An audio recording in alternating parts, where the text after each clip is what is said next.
Ideme na Tabatu s náčiním. Poď, hop. Kľudne, Zuzi, iba drž, neskáč, hej, drž si v tom podpore.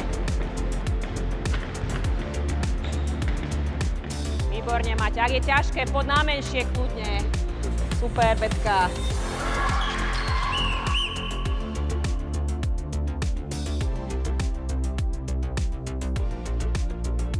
Tabata cvičenie trvá cca 4 minúty, pretože pozostáva z 8 stanovíšť a v podstate na každom stanovišti sa pohybová činnosť vykonáva 20 sekúnd a 10 sekúnd sa oddychuje. Za tú hodinu sme schopní aj kondične, aj časovo zvládnuť 3 takéto okruhy. Prvé stanovište, ktoré môžete vidieť, je pliobox. Zamerali sme to na spodnú časť tela, kde žiaci uskutočňujú alebo vykonávajú výskoky. Môžete robiť rôzne alternatívy. Ak niekto nevládze vyskočiť, tak robí vyšlapy na ten pliobox. Ak niekto vládze, ide z drepu do drepu, prípadne ide z vystretého postavenia do drepu. Ak niekto nemáte takýto pliobox, môžete kľudne využiť švédsku debnu.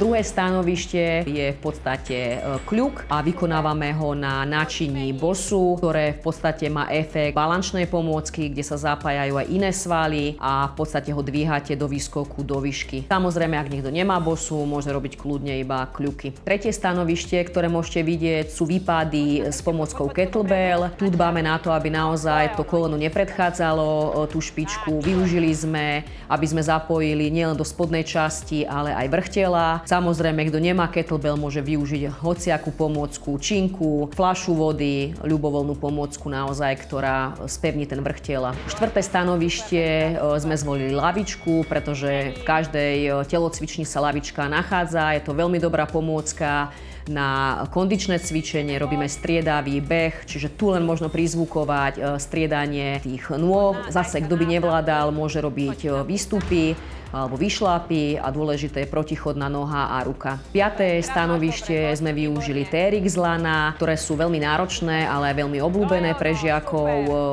Tu v podstate robíme cvik na brucho, príťahy na tom TRX lane.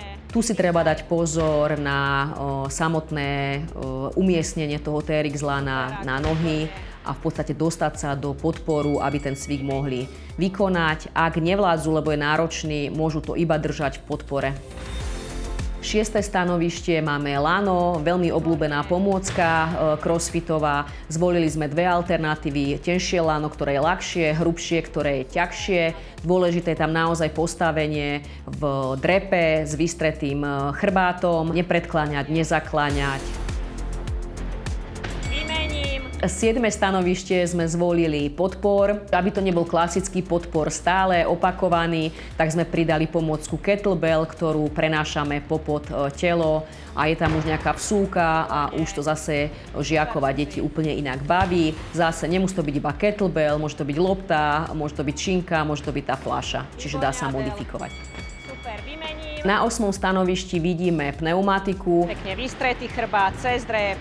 Veľmi obľúbená pomôcka. Tam dôležité pracovať alebo zdvíhať tú pneumatiku cez nohy, zadok, samozrejme brucho a nezaťažovať ten chrbát, čiže je tam dôležité to postavenie. A určite pneumatiku zoženie každý telocvikár. Ja som k nej prišla od pána autobusára, ktorý mi ju doniesol, ktorý nám v rámci školy robil zájazdy. Čiže hoci kde. A môžete ísť na vrakovisko. Samozrejme, treba mať pneumatiky aj ťažšiu, aj ľahšiu, lebo vždy pracujete aj s dievčatami, s chlapcami, s menšími, s väčšími v rámci sily. A kto ju drhol? Dobre, pneumatiku vyčistila pani učiteľka, čiže ja. Ak nemáte ešte odber, kliknite na píšťalku. Ak chcete vidieť ďalšie telocvikárske video, kliknite hore.